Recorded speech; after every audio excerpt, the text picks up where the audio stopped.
Let's discuss this with former CIA station chief in Moscow and Fox News contributor Dan Hoffman. Dan, great to see you today. Always nice to see you on a Saturday. I want to quickly get your thoughts on that infamous Oval Office meeting. Where were we then, and where are we now? Well, look, that was a tough one to watch, where you've got our president and vice president openly having this disagreement with the president of Ukraine for all of us to see. I wish they'd done that behind closed doors.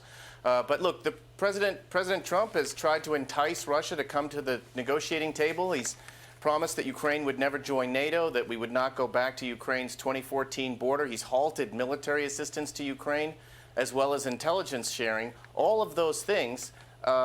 And Russia continues to rain down hell on Ukraine's infrastructure and civilians. Just last night, there was a Russian cruise missile attack in Donetsk that killed 14 civilians. And the Russians are now using their missiles from S-300 air defense because they're less concerned about Ukraine launching any attacks along the border inside Russian territory, because Ukraine doesn't have the intelligence support from the United States to do so.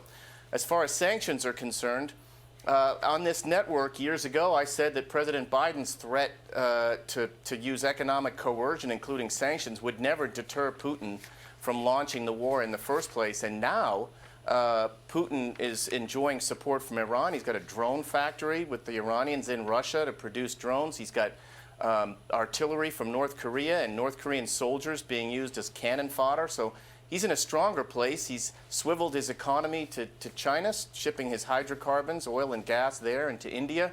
I'm just not sure how sanctions or the threat of sanctions would impact Putin's calculus, but perhaps President Trump has some other ideas about that. Yeah, I thought the same thing. I remembered when President Biden talked about all the different kinds of sanctions he would put on Russia, and he did, and it didn't seem to deter Vladimir Putin one bit in his war effort. And so you're right. I think we're all curious to see what President Trump has up his sleeve. He's talking about rounds of sanctions and tariffs.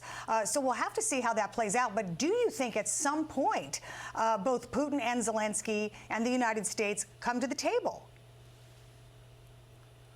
It's a wickedly complex challenge. Look, I've seen this up close, having served in war zones before with the CIA, that wars end when both sides are too exhausted to fight or one side wins.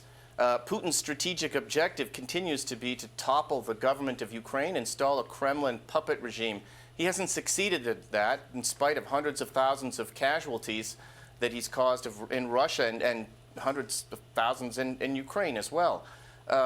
So I just don't know how we get them to the negotiating table. I think that's going to be a real challenge for this administration. I know we want to do it, and it would be good to get a ceasefire, but I also don't see any evidence that that's what Putin wants.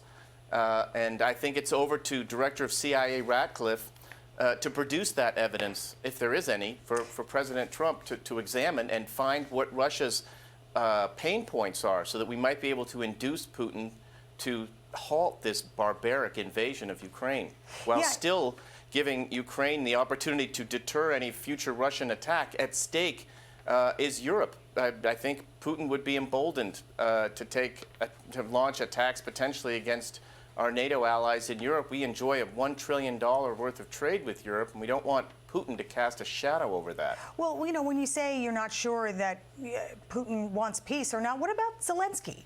And what about the people of Ukraine? I know you have insight there. What do you think they want to do? Do you still think they can win this war if it keeps going?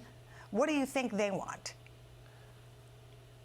They don't have a choice. They're the victim here. They were invaded, and so they kind of they must keep shooting at the guys who were trying to kill innocent civilians in their country. So they really don't have a choice but to defend themselves. It's not as if they don't want peace. I think they absolutely do. Now, the one thing that President Zelensky also wants is some security guarantees, because he knows that Russia has broken ceasefires in the past, most recently in 2019, that they broke the Budapest Agreement of 1994 when Ukraine gave up nuclear weapons, and Russia signed that agreement saying they would not threaten Ukraine's territorial integrity, even though they did and launched an invasion.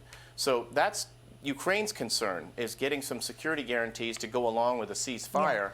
And I think right now that's the challenge for the Trump administration, to bring all that together. Yeah, and Zelensky certainly made that clear in that Oval Office meeting.